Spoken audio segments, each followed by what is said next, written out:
नमस्कार, मैं हूं राहुल शर्मा। आप देख रहे हैं एसपी 9 न्यूज। स्वागत है आप सभी का आज की बड़ी खबर में। बड़ी खबर की शुरुआत 5 राज्यों के विधानसभा चुनाव के नतीजों से। 5 राज्यों के विधानसभा चुनाव के नतीजे क्या कह रहे हैं और आखिरकार वजह क्या है कि आज बीजेपी नेताओं के माथे पर पसीना टपकना शुरू हो गया है। दरअसल हम ये देख रहे हैं कि बीजेपी के तमाम बड़े नेता जिन्होंने 5 राज्यों में जीत का बहुत बड़ा दावा तो किया था, लेकिन ये माना जा रहा है कि अब उस तरह से जीत नहीं होती नजर आ रही है जिस तरह उन्होंने वायदे किए थे।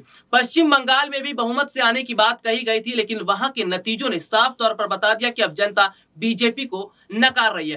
5 राज्यों के विधानसभा चुनाव में बीजेपी को बड़ा झटका लग रहा है। इसलिए हमने देखा कि गृह मंत्री अमित शाह हो या उत्तर प्रदेश के मुख्यमंत्री योगी आदित्यनाथ, तमाम बड़े बड़े नेताओं ने विकास पर जोर दिया, रोजगार पर जोर दिया है, महिला विकास, तमाम ऐसे मुद्दों को उठाया और जनता को बार बार बताने की कोशिश की गई। अगर सरकार ने काम किया होता तो जरूरत नहीं पड़ती। यह माना जा रहा है कि इस बार जिस तरह देश के हालात हैं, देश में लगातार बेरोजगारी का ग्राफ बढ़ रहा है, बढ़ती महंगाई की वजह से जनता परेशान है और तो और देश की जो जीडीपी है वो लगातार माइनस में जा रही है।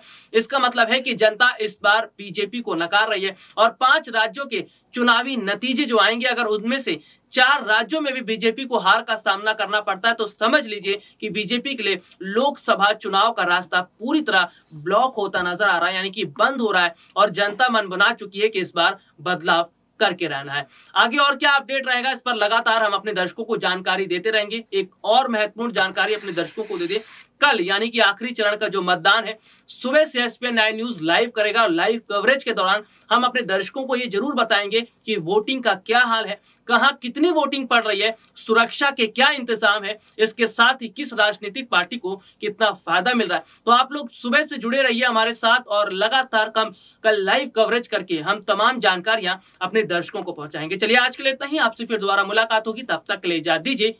नमस्कार।